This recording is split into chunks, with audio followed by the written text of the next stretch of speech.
क्या पीरियड्स में पूजा करना गलत है? क्या वॉशरूम में भगवान को याद करना गलत है?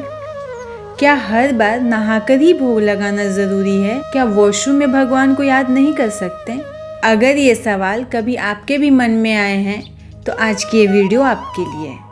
नमस्ते, मैं हूँ गुंजा और आप देख रहे हैं सुनो कहानी 3.0। एक बार एक छोटी बच्ची अपनी दादी से पूछती है कि दादी, अगर भगवान हर जगह होते हैं तो क्या वॉशरूम में नहीं होते?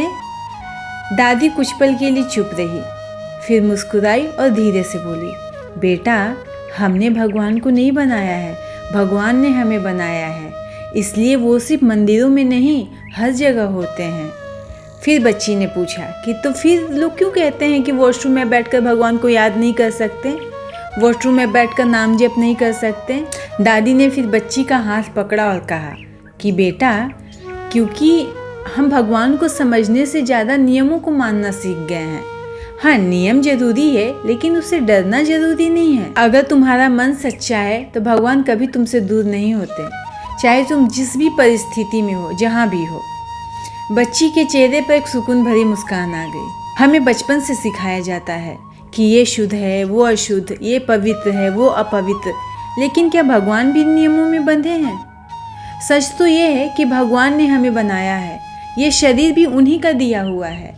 फिर इस शरीर में हो रही प्राकृतिक प्रक्रिया को हम अशुद्ध कैसे कह सकते हैं?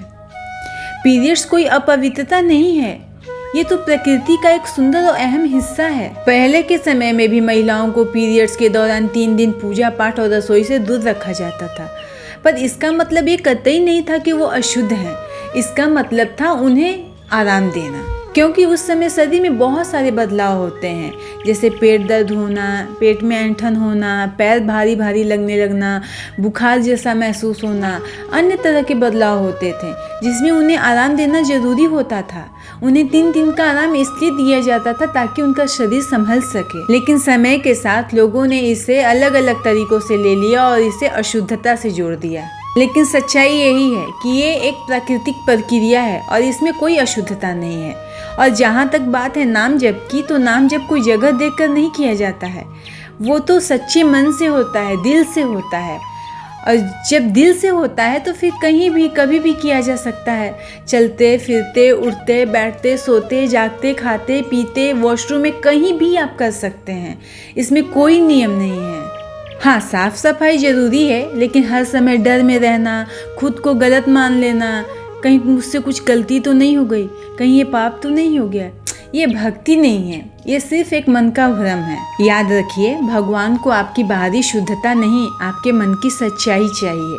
वैसे तो हमारे शास्त्रों में बहुत सारे नियम हैं, लेकिन क्या हम हर एक नियम का पालन कर पाते हैं?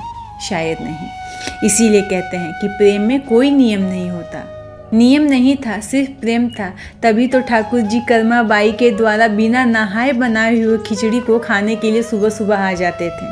प्रेम ही तो था जहाँ सबरी के जूठे बेर भी प्रभु श्री राम ने बहुत ही प्यार से स्वीकार किए। जहाँ सच्चा प्रेम होता है वहाँ कोई डर नहीं होता, वहाँ कोई बंधन नहीं होता। कभी आपने भी ऐसा महसूस किया है कि आप भगवान को याद करना चाहते थे या भगवान के लिए कुछ करना चाहते थे और किसी डर से आप रुक गए?